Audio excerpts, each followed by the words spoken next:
초급반 우리 14번째 시간입니다. 사람들에게 만약에 가장 좋은 것이 무엇이냐고 물으면 뭐라고 대답할까요, 여러분들? 이 세상에서 제일 좋은 것이 무엇입니까? 묻는다면 아마 첫 번째가 다 알죠. 다 같이 시작. 돈. 안 보고도 다 알아. 안 보고도 다 알아. 애들도 울다가도 세종대왕 나오면 뚝 치는 세상에서 우리가 살아가고 있어요. 첫째가 돈. 그 다음에 두 번째는 건강. 돈 많으면 뭐 하겠어요? 건강하지 못하면 소용없고. 건강. 그 다음에 또 인정받고 명예 얻고 출세 얻고 뭐 이런 것을 말할 것입니다. 그러나 우리가 기억해야 되는데 우리 그리스도인들은 그렇게 말해서는 안 됩니다, 여러분들. 우리에게 있어서 가장 좋은 것은 성령님이세요. 성령님.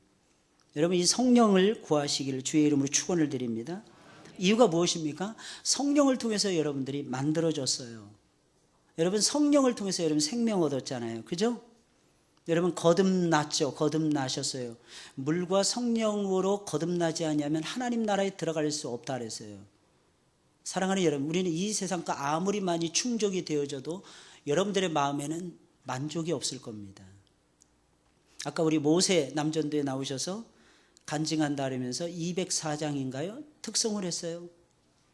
주 안에 있는, 여러분들은 주 안에서 은혜를 누리시는 하나님의 사람들입니다.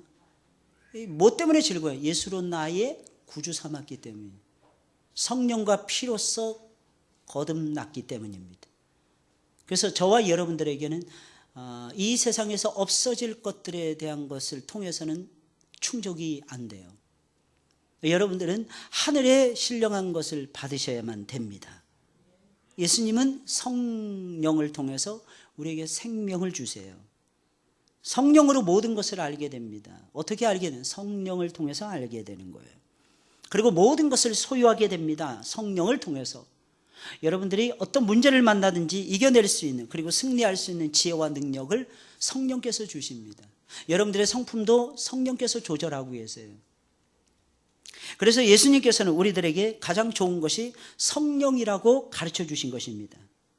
그러면 첫째로 성령은 누구십니까? 창세기 1장 2절이에요. 다 같이 시작. 땅이 혼돈하며 공허하며 흑암이 깊음 위에 있고 하나님의 신은 수면에 운행하시니라.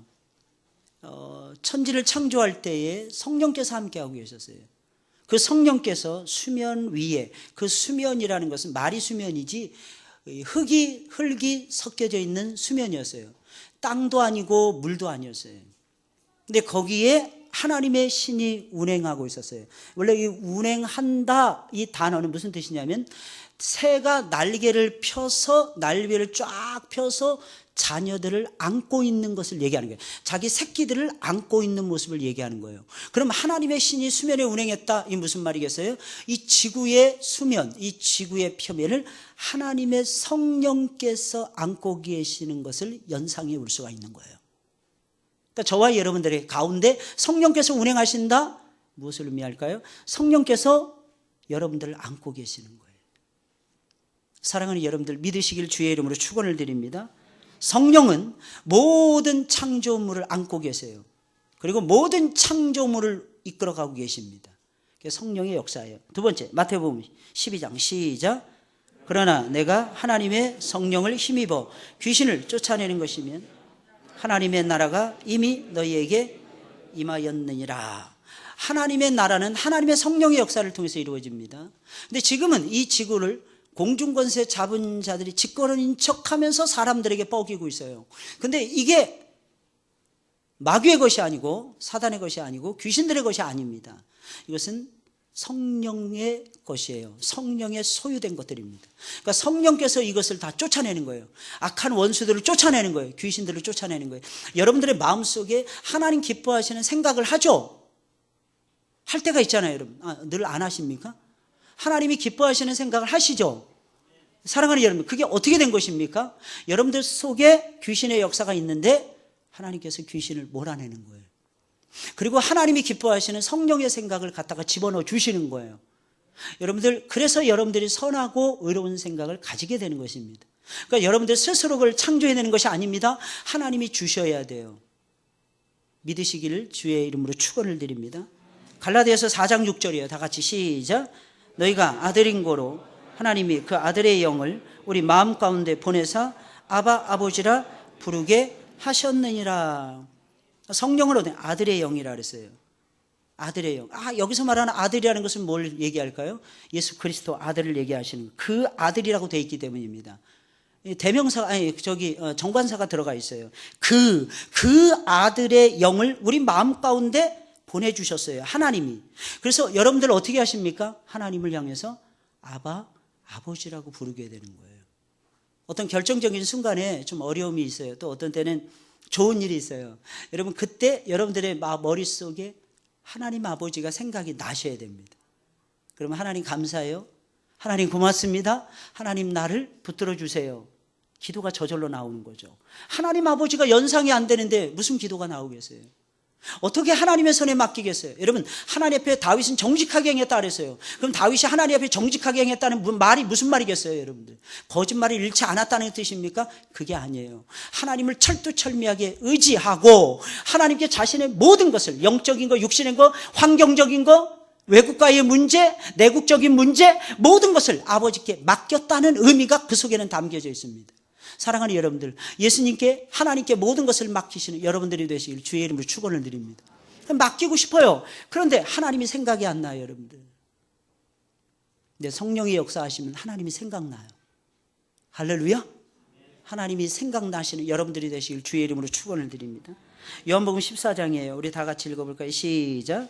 내가 아버지께 구하겠으니 그가 또 다른 보혜사를 너희에게 주사 영원토록 너희와 함께 있게 하시리니 저는 진리의 영이라. 세상은 능히 저를 받지 못하나니 이는 저를 보지도 못하고 알지도 못함이라. 그러나 너희는 저를 아나니 저는 너희와 함께 거하시며 또 너희 속에 계시겠습니다. 아멘. 원래의 보혜사는 누구냐면 예수님이에요. 근데 여기서 또 다른 보혜사. 원래 이 보혜사라는 말은 옆에서 붙들어 주는 사람, 붙들어 주시는 분, 이게 보혜사예요. 영어로 말하면 쉽게 말하면 돕는 사람. 여러분 우리가 인생을 살아갈 때 옆에서 도와주면 쉽죠? 도와줄 때 행복하죠? 그죠? 외롭지 않죠? 기운이 나죠? 근데 옆에서 도와주는 사람이 없다고 생각을 해보세요. 그것만큼 사람을 괴롭히는 것이 없더라는 것입니다. 네, 예수님께서 약속하시는 또 다른 보혜사를 준다는 거예요. 그 또 다른 보혜사가 누굽니까? 예수님이 육신을 가지고 계셨어요. 그래서 팔레스타인 땅에 계시면 로마에 못 가셨어요. 시돈을 지날 때는 팔레스타인을 벗어나고 계셨어요. 그러나 사랑하는 여러분, 성령은 다르십니다. 성령은요, 로마에서나 파리에서나 뉴욕에서나 시카고에서나 사랑하는 여러분들, 한국에서나 동경에서나 일본에서나 중국에서나 똑같이 역사하실 수가 있어요. 이유가 무엇입니까? 하나님은 영이시잖아요. 이 영이라는 특징이 있어요. 여러분, 영이라는 말에 여러분들이 주목을 하셔야 됩니다. 영이라고 하는 말은 무슨 말이에요? 공간을 초월한다는 거예요. 영이라고 하는 뜻은 시간을 초월한다는 것입니다. 뭐가 제약을 받는 거예요? 시간과 공간의 제약을 받는 것은 우리의 육체인 것입니다. 그런데 예수님 알아가면 알아갈수록 사랑하는 여러분들, 이상하게 초월이 되죠. 뭐 때문에 초월이 되는 거예요? 성령이 충만해져서 그런 것입니다. 갈수록 성령의 사람이 되는 거예요. 할렐루야. 지금은 잘 몰라요. 시간이 지나가면 알게 되는 거예요, 여러분들. 어느 시점에 딱 지나가 보면 내가 성령의 사람이 되어 있는 것을 발견하고 깜짝 놀라는 거예요. 제가 봤을 때 골리앗을 만난 다윗은 자신의 모습에 더 놀랐을 것 같아요. 그 큰 골리앗이 무섭지가 않은 거예요. 여러분 생각해 보세요. 다윗은 그때 당시에 1m 60도 안 됐어요.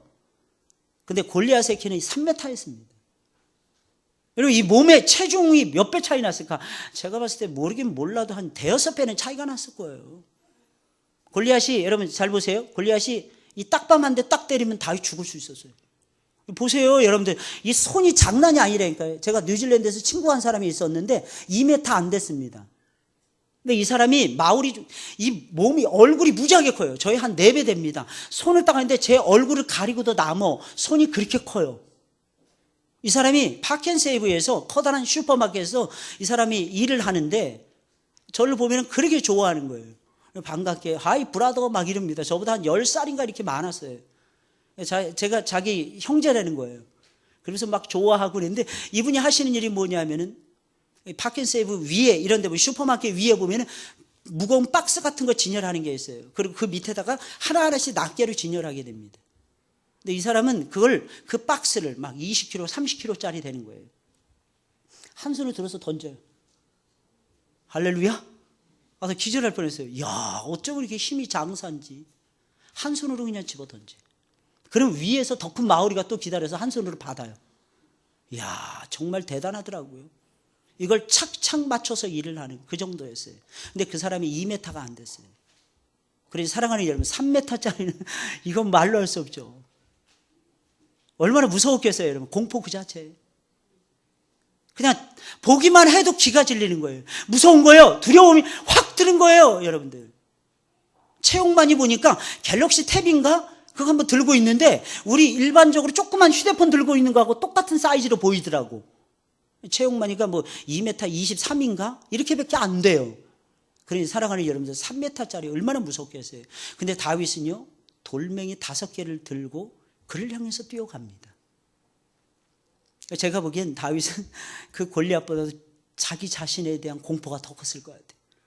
무서워하지 않는 자기 자신. 얼마나 놀랐겠어요, 여러분들. 그냥 공포 그 자체에만 되는데 마치 호러 무비를 보는, 나이트메어를 보는 것 같은.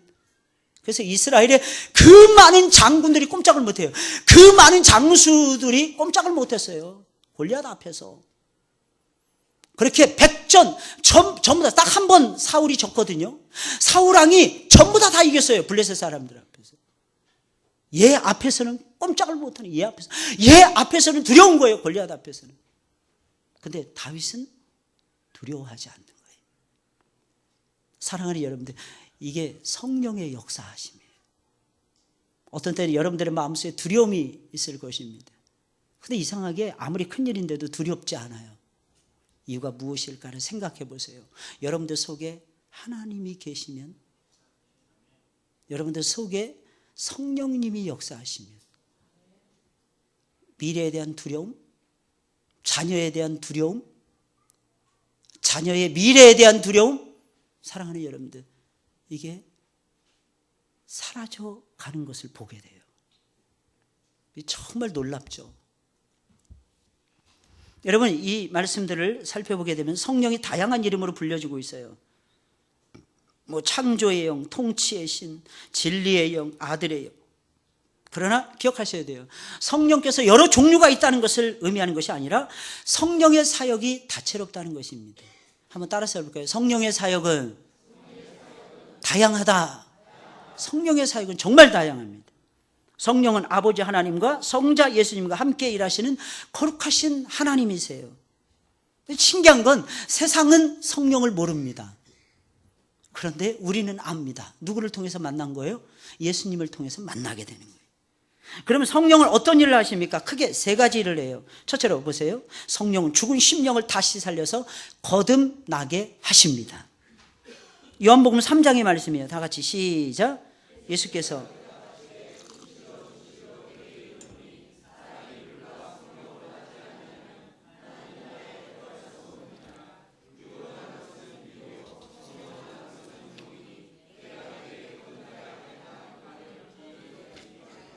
아멘.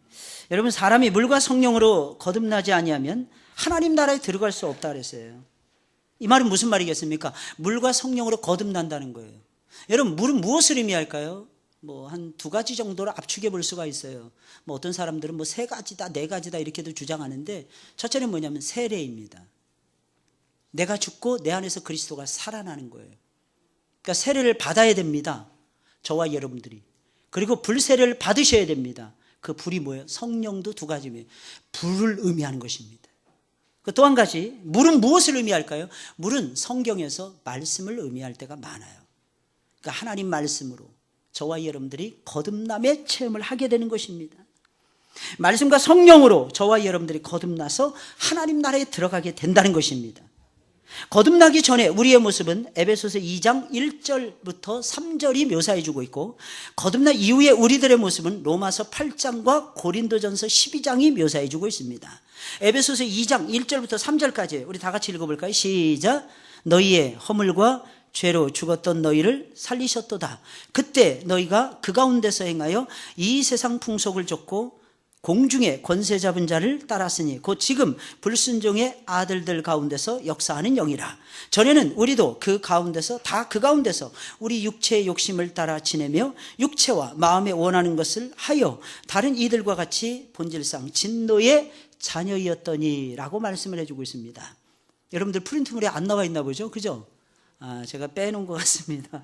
빼놓은 것 같아요. 여러분, 거듭나기 전에는 우리 모두는 허물과 죄로 인해서 죽어 있었어요. 그러면 어떤 현상이 나타납니까? 죽은 사람과 산 자의 차이가 있어요. 허물과 죄로 인해서 여러분들이 사망 가운데 놓여 있었는데 어떻게 했냐? 첫째, 이 세상 풍속이 좋아서 이 세상 풍속을 따라갑니다. 이 세상의 풍습을 따라가지 하나님의 뜻을 안 따라가더라는 거예요.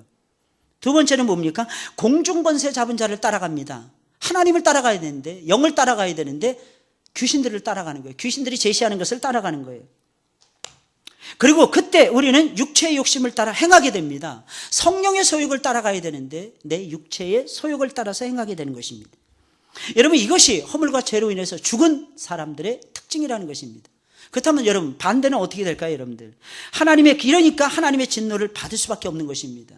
내 육체가 원하는 대로 사는 거예요. 내 욕심을 따라서 선택하는 거예요. 왜 그러냐면 육신이 연약하니까요, 목사님. 네, 이것을 더 이상 감당해낼 수가 없습니다. 세상의 풍속이 너무 좋은 거예요. 그 흐름이 내 몸에 딱딱 맞아 떨어지는 것입니다. 근데 세상의 풍습을 따라서 많은 사람들이 지금도 행하고 있다는 것입니다. 그러니 하나님의 진노를 받을 수밖에 해요. 그러나 거듭난 후에는 달라집니다. 어떻게 달라질까요? 로마서 8장 15절 16절입니다. 그건 있나요? 없습니까? 한번 제가 읽어드릴게요. 한번 들어보세요. 너희는 다시 무서워하는 종의 영을 받지 아니하였고 양자의 영을 받았으므로 아바 아버지라 부르짖느니라. 거듭난 후에는 어떤 특징이 나타나느냐? 하나님을 향해서 아바 아버지라고 부르게 돼요.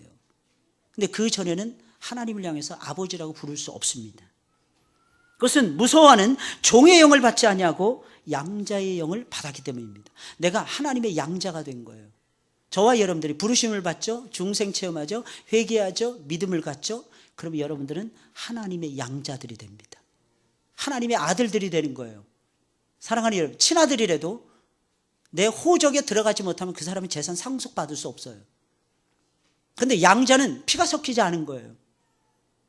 그런데 신기한 것은 그 사람은 호적에, 족보에 올라와 있기 때문에 그 사람은 유산을 상속받을 수 있어요.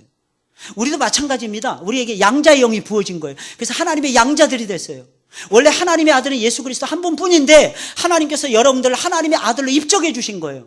그러니 여러분들은 천국을 소유하는 하나님의 백성들이 되는 것입니다.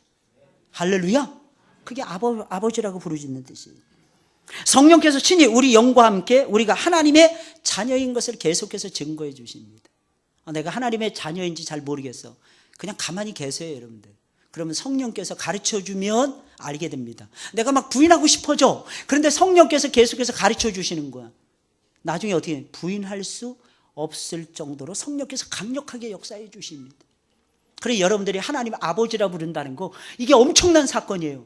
여러분 보세요. 그래서 예수님께서는 항상 사람들이 막 몰려와서 무엇을 주문했을 때 예수님께서는 하나님을 향해서 기도할 때 늘 뭐라고 불렀습니까? 아버지라고 부르셨어요. 그것은 예수님께서 여러분들에게 보여주는 거예요. 우리들에게 보여주는 거예요. 뭘 보여줍니까? 너희도 이와 같이 하라는 거예요. 너희도 하나님을 향해서 아버지라고 부르라는 거예요. 그래서 여러분들 한번 불러보세요. 정말 절망적일 때 한번 불러보시고 어떤 때는 막 기쁨이 막 넘쳐났을 때도 하나님을 향해서 아버지라고 한번 불러보세요. 하나님이 주시는 역사가 있을 것입니다.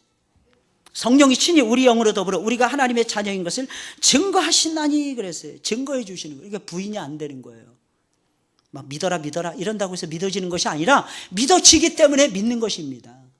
따라가면 따라갈수록 점점 믿어지는 거예요. 하나님이 계신다는 것이 믿어지는 거예요. 하나님이 나를 위해서 일하신다는 것이 믿어지는 거예요. 하나님이 놀라운 계획을 펼쳐가신다는 것이 믿어지는 겁니다. 그래서 신앙이라는 건요, 억지로 믿는 것이 아니에요. 사실은요, 신앙이라는 것은 믿어지는 것입니다. 이 믿어지는 작품을 누가 만드느냐? 성령께서 해주시는 거예요. 성령께서. 나는 믿고 싶지 않아요. 어떤 때는 내 마음대로 하고 싶어요. 그런데 참 신기합니다. 이상하게 믿어지는 거예요. 뒤돌아서고 싶어요. 세상으로 막 달려가고 싶어요. 근데 이상하게 세상으로 못 달려가게 되는 거예요. 발에 무슨 자석이 붙었는지, 발에 무슨 착고가 채워진 것처럼 꼼짝 안 하게, 꼼짝 못 하게 되는 거예요. 그저 하나님께만 붙들리고 싶어지는 거예요. 그저 예수님만 알아갔으면 좋겠는 거예요. 그래서 우리는 이해가 되죠. 변화산에서 베드로가 고백했던 것이 이해가 됩니다. 초막 셋을 짓고 하나님 예수님을 위해서, 하나님 엘리야를 위해서, 하나님 누구를 위해, 모세를 위해서, 그러면서 여기서 살고 싶더라는 것입니다. 왜? 그 자리가 너무 좋으니까요, 여러분들. 사랑하는 여러분들, 천국은 그렇게 끌려가는 것입니다. 할렐루야. 그냥 우리가 들어가게 해주세요, 이게 아니에요. 하나님이 이 자리 네 자리야. 내가 너를 위해서 천국을, 새하늘과 새 땅을 예비해 놓았단다. 거기는 눈물이 없어, 거기는 고통이 없어, 아픔이 없어, 상처가 없어, 괴로움이 없어. 너 이 세상에서 고생 많이 했지? 그래, 부자와 나사로의 비유를 통해서 내가 가르쳐주지 않았느냐. 내가 이 세상에서 고민을 많이 받으면, 서머나 교회처럼 환난과 핍박을 많이 받으면 영광스러운 면류관을 내게 주리라 하였듯이 내가 너에게 이 나라를 주노라. 우리 주님께서 그렇게 말씀하고 있는 거예요. 그런데 우리는 작은 고난도 막 힘들어하죠, 그죠?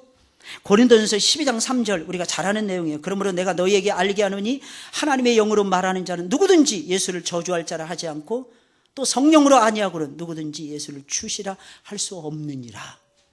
저와 여러분들이 예수님을 향해서, 주님, 아까도 우리 집사님 기도하시는데 주님 부르잖아요, 여러분들. 부르잖아요. 뭐 때문에 부르는 거예요? 마음속에서 주님이 믿어지기 때문에. 사랑하는 여러분들, 제발 예수님 손 붙잡고 여러분들 좀 행하시길 주의 이름으로 축원을 드립니다. 거듭난 후에는 아바 아버지라고 부르고 예수님을 향해서 주라고 고백을 해요. 여러분들에게 이 특징이 있다면 여러분들은 거듭난 사람입니다. 여러분들 안에는 누가 계시느냐? 성령님께서 계십니다. 그래서 두 번째, 성령 우리 안에 거하시면서 일하십니다. 요한복음 14장, 다 같이 시작. 내가 아버지께 구하겠으니 그가 또 다른 보혜사를 너희에게 주사 영원토록 너희와 함께 있게 하시리니 저는 진리의 영이라. 세상은 능히 저를 받지 못하나니 이는 저를 보지도 못하고 알지도 못함이라. 그러나 너희는 저를 아나니 저는 너희와 함께 거하시며 또 너희 속에 계시겠습니다. 우리 속에 계시는 거예요, 성령께서는. 요한복음 16장 8절 뭐라고 해요? 무슨 일을 하십니까? 다 같이 시작. 그가 와서 죄에 대하여, 의에 대하여, 심판에 대하여 세상을 책망하시리라. 성령께서 하시니 책망하시니, 우리 가운데 거하시면서 우리의 죄를 책망하세요. 우리가 의롭지 못했을 때 책망하십니다. 심판에 대해서 하나님의 심판이 있다 하는 것을 가르쳐 주십니다. 요한복음 16장 13절 시작. 그러하나 진리의 성령이 오시면 그가 너희를 모든 진리 가운데로 인도하시리니 그가 자의로 말하지 않고 오직 듣는 것을 말하시며 장래일을 너희에게 알리시리라. 아멘. 여러분, 성령은 진리의 성령이시라니, 우리 가운데 거하시면서 진리를 가르쳐 주세요. 놀라운 사실은 그 진리는 그의 속에서 나오는 것이 아니라는 거예요. 아버지께서 들어서 알려주시는 거예요. 그래서 우리의 장래일을 성령께서 가르쳐 주시는 거예요. 할렐루야. 혹시 여러분 장래일이 궁금하십니까? 하나님께 물어보세요. 근데 단 조건이 있습니다. 성경을 읽으면서 제발 물어보세요. 성경을 안 읽으면서 물어보지 마시고, 성경을 읽으면서 물어보시면 하나님께서 어떤 말씀을 떠오르게 해주세요. 성경이라는 것이 그렇게 소용이 되는 것입니다. 로마서 14장 17절 다 같이 시작. 하나님의 나라는 먹는 것과 마시는 것이 아니요 오직 성령 안에서 의와 평강과 희락이라 그랬어요. 여러분, 성령님은 우리 안에 항상 머물러 계시면서 우리를 진리 가운데로 인도하십니다. 다양한 모습으로 우리를 양육해 주세요. 그리고 하나님 나라에 이를 때까지 여러분들 보호하십니다. 이게 성령의 역할이에요. 특히 성령께서는 우리 안에 의를 심어주십니다. 평강과 희락을 맛보는 삶을 살도록 해주십니다. 사랑하는 여러분들, 아무리 우리가 바르게 산다 한들 우리에게 의로움이 어디서 생겨날 수가 있겠어요, 여러분들? 우리는 늘 불의할 때가 너무너무 많지 않습니까? 그런데 성령의 충만함을 받고 성경 공부하다 보면요, 우리가 불의하지 않고 의롭다는 것을 발견하게 됩니다, 여러분들. 그 속에서 뭘 발견하는 거예요? 하나님이 주시는 평강. 사랑하는 여러분들, 여러분들의 마음속에 평강이 있으십니까? 정말 평강이 있어요, 여러분들? 어떠세요? 평강이 있으셔야 돼요. 예수님은 부활하신 후에도 제자들에게 나타나셨죠. 뭐라고 제일 먼저 말씀하셨을까요, 예수님은? 샬롬 그러셨어요. 예수님은 샬롬. 예수님 샬롬, 이건 무슨 말이에요? 평강. 너희에게 평강이 있을지어다.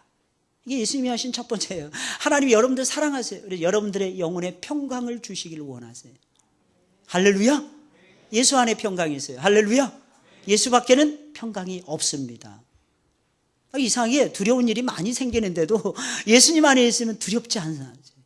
너무 신기하지 않습니까? 뭐 때문에 그러겠어요? 성령께서 평강을 주시기 때문입니다. 성령 안에서 사는 거예요. 예수 믿고 살아가는 삶은요, 성령 안에서 살아가는 삶이에요. 또 무엇이 있습니까? 여러분들 희락이에요. 기쁨이 있어요. 여러분 기쁨이 있습니까? 옆에 사람 얼굴 보세요. 혹시 찡그리고 있지 않나요?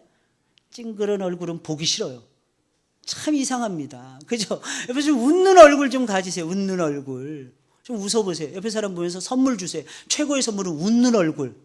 한번 웃는 얼굴 선물 주시라니까 옆에 사람 보세요. 좀 주세요, 여러분들. 이 시간에 여러분들이 교제하는 거예요. 어떻게 보면 누구하고 교제하는 거예요? 하나님과 교제하는 거예요. 또 누구하고 교제하는 거예요? 성도들 간에 교제하는 거예요. 여러분 교회가 무엇입니까? 여러분 교회의 본질을 아셔야 돼요. 교회의 본질은 에클레시아입니다.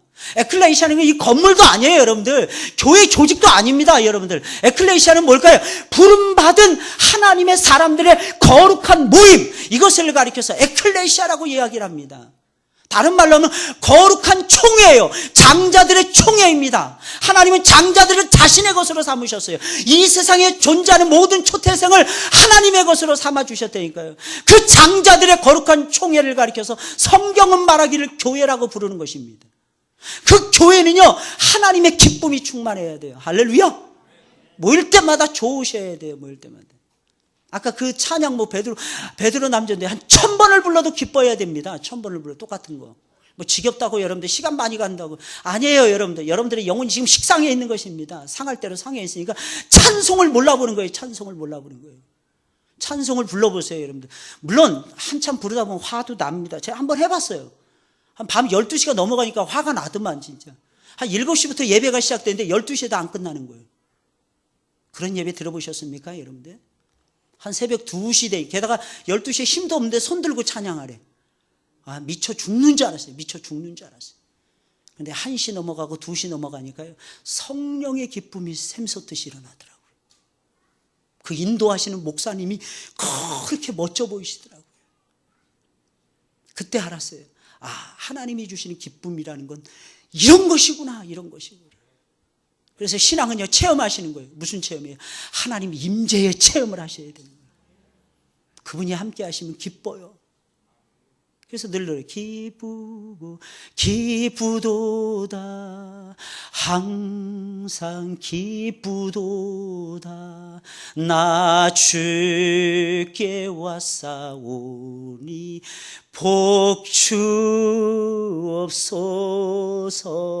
복주옵소서. 그렇게 되는 거예요. 왜? 기쁘니까.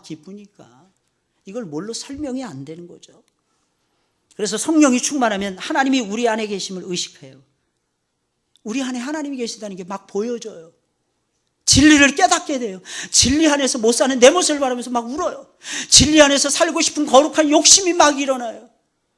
어느 순간이 되면 진리 안에서 행하는 내 자신의 모습을 보고 또 깜짝 놀라는 거예요. 그래서 신앙은요, 계속해서 경이로운 것입니다.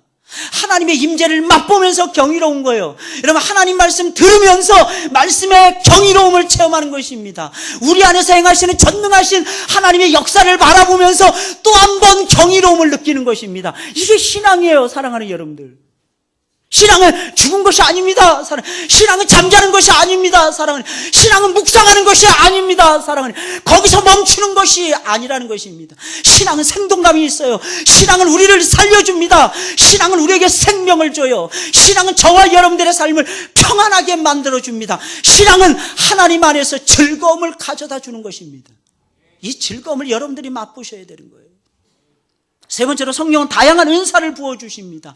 다양한 은사를 부어주셔서 여러분들에게 봉사하게 합니다. 더 나아가서는 전도하게 만들고 헌신하게 만드는 거예요. 고린도전서 12장 7절 11절 다 같이 시작. 각 사람에게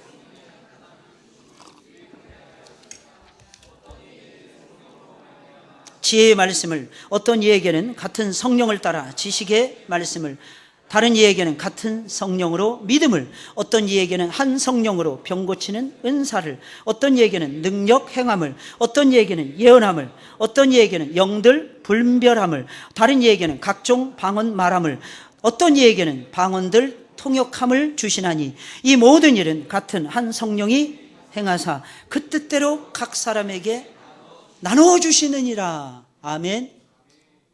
여러분, 어떤 때는 성경 말씀이 기가 막히게 이해가 되죠. 그 성령의 역사하심. 이 말씀의 은사도 두 종류로 나누어지죠. 하나는 지혜의 말씀, 또 하나는 지식의 말씀. 야, 이게 정말 놀라요. 근데 앞서가는 것이 지혜의 말씀이어야 됩니다.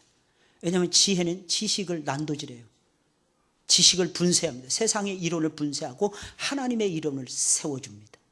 그래서 지혜로우셔야 돼요. 이게 호크마라는 거예요. 이 호크마는 파워가 있어요. 사람을 변화시키는 파워가 있어요. 사람 속에 나쁜 것을 분쇄하는 파워가 있어요. 그래서 하나님 말씀이 위대한 것입니다. 또 어떤 사람에게는 믿음을, 여기서 말하는 믿음이라는 것이 역사하는 믿음이에요. 하나님을 믿는 그 믿음 아닙니다. 여기서 말하는 믿음은 은사로서의 믿음입니다. 근데 그 은사로서의 믿음이 뭡니까? 하나님의 일을 성취해내는 믿음입니다. 역사하는 믿음이에요. 이 믿음을 여러분들이 가지셨으면 좋겠어요. 또 어떤 얘기, 병 고치는 은사. 근데 이것은 개혁주의자들은, 거의 개혁주의 신학에서는 거의 이 은사는 초대교회 이후에 끝났다 이렇게도 봅니다. 그런데 그렇게만 볼 것은 아닌 것 같아요. 왜냐하면 선교지에 가게 되면 병 고치는 역사가 많이 일어납니다. 거기는 약도 부족해요. 의사 선생님들 부족해요. 약사님들도 부족해요. 도와줄 수 있는 사람들이 별로 없어요. 그러니까 어떻게 합니까? 하나님을 전폭적으로 바라봅니다. 그때 하나님께서 병 고치는 은사를 주시니 선교지에 한번 가보세요. 가봐야 됩니다. 그걸 보셔야 돼요. 그래서 어떤 분들이 요즘엔 살짝 해석을 달리합니다. 복음의 오지에 처음에 복음이 들어갈 땐 반드시 병 고치는 은사가 나타난다는 거예요. 우리나라도 그랬어요. 근데 사랑하는 여러분들 자세히 보세요. 우리나라 속에서도 지금 우리 기독교 속에서도 일어나고 있지 않나요? 이걸 무조건 이렇게 없다, 이건 끝났다 이렇게 보기에는 저와 여러분들이 생각해 보셔야 될 문제가 있습니다. 능력 행함을, 예언함을, 영들 분별함을, 또 다른 얘기는 각종 방언 말함을. 이 해석이 두 가지로 나눠져요. 각종 방언은 첫째는 외국말을 하는 걸 얘기하는 거예요. 저는 그런 분도 봤어요. 어떤 분이 중국 선교사님인데 중국 방언 받았다 그러더라고요. 중국인이 왔어요. 한족이. 대화가 안 되더라고요. 과연 그게 중국 방언일까? 그건 좀 의심이 됐어요. 근데 지금 중국에 가서 중국어를 배우셔서 중국말 하시더라고요. 그래서 외국말, 텅스라고 해요. 방언 텅스라고 하는데 이게 말하는 것을 얘기하는 거거든요. 그래서 그것이 방언이다 이렇게 보시는 분도 있고, 또 한 가지는 기도의 방언이다. 기도할 때 방언으로 기도하는 것을 의미한다 이렇게도 봅니다. 근데 여러분 조심하셔야 되는 건 다른 안 믿는 이방 세계에서도 방언 같은 것들이 있다는 겁니다. 근데 그것만 가지고는 성령의 온전한 역사다 이렇게 보기는 좀 힘듭니다. 그러나 사랑하는 여러분들, 다른 사람들이 방언하는 것에 대해서는 여러분들이 판단하시지 마셔야 됩니다. 그냥 두세요. 그냥 두시라니까요. 방언, 성경이 말을 하고 있잖아요. 물론 우리 장로교는 전통적으로 공예배 시간에, 공기도 시간에 방언 못하게 했어요. 그건 성경을 따라서 그렇게 한 거예요. 웬만하면 이방, 처음 믿는 사람들이 미쳤다 할까봐 하지 말라. 그 말씀에 근거해서 그렇게 지도할 뿐입니다. 근데 혼자 있을 때는 방언하셔도 됩니다. 하세요, 여러분들. 근데 교회 속에서 공적인 자리에서 너무 크게 방언하지 마시고. 왜 그러느냐? 다른 사람에게 방해가 될 수도 있어요. 그때는 혼자서 하다가 다른 사람 다 간 다음에 그 다음부터 하시면 아무도 뭐라고 안 그럽니다. 꼭 기억하세요, 여러분들. 그리고 마지막 최종적인 은사가 방언을 통역하는 것입니다. 이것을 성령께서 각 사람에게 나눠줍니다. 여러분 기억하세요. 하나님은 하나님의 교회를 세우기 위해서 이 이 은사들을, 성령의 은사들을 주신다는 거예요. 성령의 은사들은요, 교회 세우는 데 쓰라고 주시는 거예요. 그러니까 믿음 없는 사람들이 방언 한꺼번에 받으면 믿음이 막 생깁니다. 그건 사실이에요. 제가 봤어요, 많이. 근데 이미 믿음에 거하는 사람들은 사실은 그다지 방언이 필요가 없습니다. 뭐 어떤 사람들은 그러더라고. 오래 기도하는 데는 방언만큼 좋은 게 없다고. 아니, 맨정신에 기도해야 하나님께서 더 좋아하시지. 방언하다 보면 좀 어떤 때는요 헷갈릴 때도 있어요. 내가 지금 제대로 하는가. 그리고 방언이라는 게 참 희한합니다. 깊숙하게 못 들어가요. 외국어를 아무리 잘하는 사람도요 모국어만큼 외국어를 구사하는 사람은 제가 거의 못 봤어요. 어떤 사람은 5개국어, 뭐 10개국어 뭐 구사한다는데 얕습니다. 깊을 수가 없어요. 제대로 묘사할 수 없어요. 우리의 모국어는 한국말입니다. 그렇다면 한국어로 기도하는 것을 아버지께서 더 좋아하시지 않을까요? 얼마든지 기도할 수 있어요, 여러분들. 얼마든지 시간도 10시간, 100시간, 1000시간도 채울 수 있습니다. 이유가 무엇입니까? 하나님의 임재를 느끼면서 기도하면은요, 그게 다 가능해지는 거예요. 할렐루야! 제발 믿으시기를 주의 이름으로 축원을 드립니다. 사랑하는 여러분들 꼭 기억하셔야 돼요. 그래서 사도들도 성령을 받으라 이렇게 말했던 것입니다. 여러분, 기독교는 도를 닦아서 구원을 이루는 종교가 아니고 지식과 학문만이 있는 종교도 아닙니다. 기독교는 기억하셔야 돼요. 성령의 역사로 이루어지는 영적인 종교입니다. 그래서 성령을 받기 전에는 참된 기독교의 진리를 바로 깨달을 수가 없습니다, 여러분들. 성령을 받으셔야 돼요. 그래서 여러분들 성경 공부하시기 전에도 성령을 구하셔야 돼요. 예배 드리기 전에도 성령을 구하셔야 돼요. 내 안에 성령이 충만하게 하옵소서. 이거부터 먼저 구하셔야 되는 것입니다. 그래서 요한복음 20장 22절에 보니까 이 말씀을 하시고 저희를 향해서 예수님이 숨을 내쉬며 가라사대 성령을 받으라 그러셨던 거예요.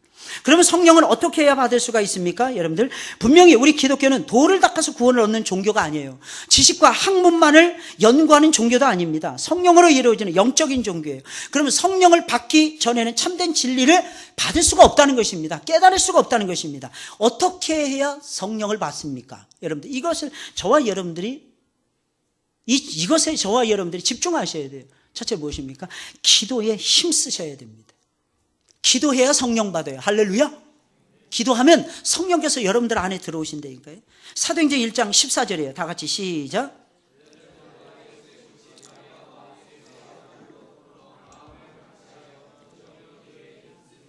아멘, 아멘. 여러분 여기 보세요. 뭐 예수의 아우들, 뭐 예수의 모친 마리아, 뭐 여자들, 이 사람들이 기도했던 사람들입니까? 기도 안 했던 사람들이었어요. 근데 예수님이 십자가에 달려 돌아가시고 부활하신 다음에는 이들이 모여서 기도에 힘쓰는 거예요. 야, 이거 정말 놀랍지 않습니까?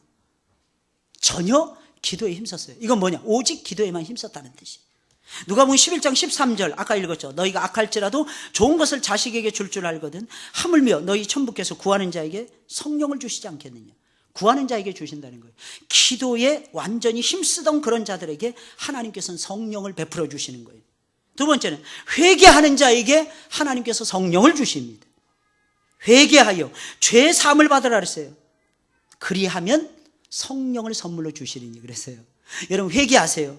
세례 받으세요. 그리고 죄 사함에 이르세요. 그러면 하나님께서 여러분들에게 성령을 주십니다. 죄가 그대로 있는 상태에서는 미안합니다. 여러분들 성령 못 받습니다. 성령이 충만하면 이룰 수가 없어요. 그러니까 죄 문제를 처리하셔야 돼요. 하나님 나의 죄를 용서해 주옵소서. 여러분들이 구하셔야 됩니다. 또 안수 기도를 받다 보면은 성령을 받게 됩니다. 여러분 사도행전 8장 17절에 있는 말씀이에요. 이에 두 사도가 저희에게 안수함에 성령을 받는지라. 어떤 때는 안수 기도 받다가 막 마음이 막 그냥 흥분되고 뜨거워질 때 있죠. 그죠? 경험 안 해보셨어요? 여러분들의 삶이 되게 평안하신가 보네. 어떤 때는 막 안수 기도가 막 절박할 때가 있어요. 그럴 때는 목사님 나를 위해서 기도해 주세요. 그러면서 당회실로 찾아오시더라고. 근데 놀라운 사실은요, 하나님이 역사해 주시더라고요. 사랑하는 여러분들, 왜 그럴까요? 안수의 회를 통해서 제가 안수를 받았어요. 그럼 하나님의 사자가 된 거예요. 그럼 하나님의 사자가 되어서 하나님의 부르심 속에서 내적 외적 콜링 속에서 목사가 된 거예요, 여러분들. 그러면 그 목사를 통해서 하나님께서 역사해 주십니다. 놀라운 역사예요, 이게. 어떤 때는 안수라는 게 참 힘들어요. 왜냐하면 아프신 분들을 위해서 기도하다 보면 내가 아파져요, 여러분들. 안수는 내 죄를 전가시키는 의미도 있고 그 상대방에게 내 능력을 준다는 의미도 있습니다. 그러다 보니까 어떻게 돼요? 힘들어요, 여러분들. 근데 놀라운 사실은 우리는 통로가 되어서 전달이 되는 거예요. 그러면 살아나는 역사인데 그 살아남의 역사는 성령의 기름 부으심의 역사를 통해서 살아나게 되는 거예요. 마지막 네 번째로 말씀을 잘 들으면 성령을 받습니다. 사도행전 10장 44절 45절이에요. 베드로가 이 말할 때 이것은 무엇입니까? 설교하는 거예요. 성령이 말씀 듣는 모든 사람에게 내려오시니 그랬어요. 사마리아에 성령이 임한 거예요. 어떻게 임했습니까? 말씀을 증거할 때. 와, 신기하지 않습니까? 이것을 성령의 역사라고 이야기하는 것입니다. 여러분, 이방 땅에 하나님의 성령의 기름 부으심이 이루어졌어요. 뭐를 통해서? 하나님의 말씀을 증거하심을 통해서. 제가 어떤 분은 이런 분도 봤어요. 예수 믿고 얼마 안 됐을 때였던 것 같아요. 이분은 위암 말기였어요. 병원에서 소망이 없다고 집에 가시라 그랬어요. 근데 이분이 갑자기 예배 드리다가 그때 우리 모교회는 11시 30분 예배를 드렸을 때였어요.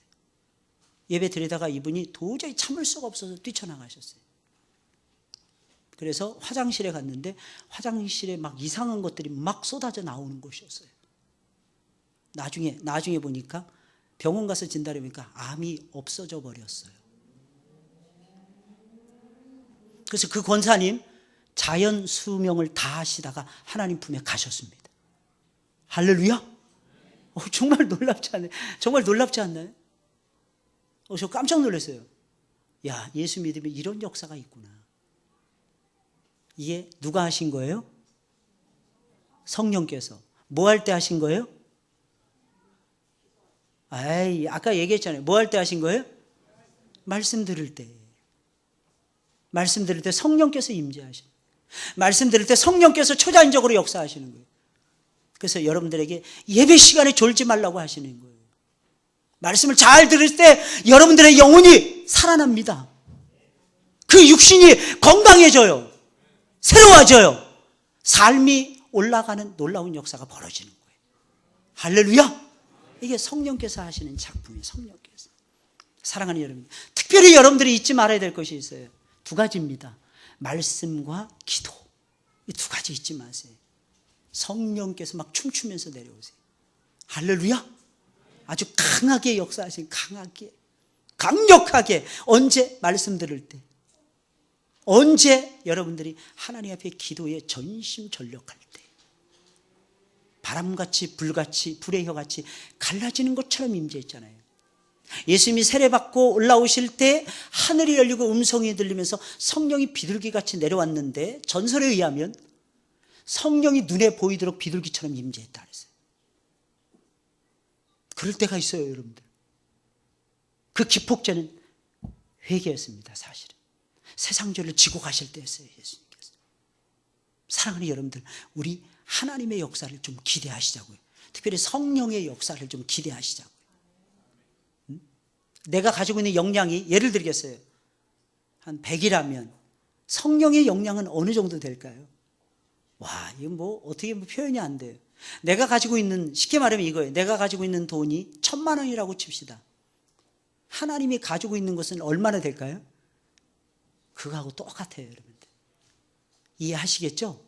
그래서 여러분들 제발 성령이 충만하시고 성령이 충만해서 하나님의 일을 감당해내시길 주의 이름으로 축원을 드립니다.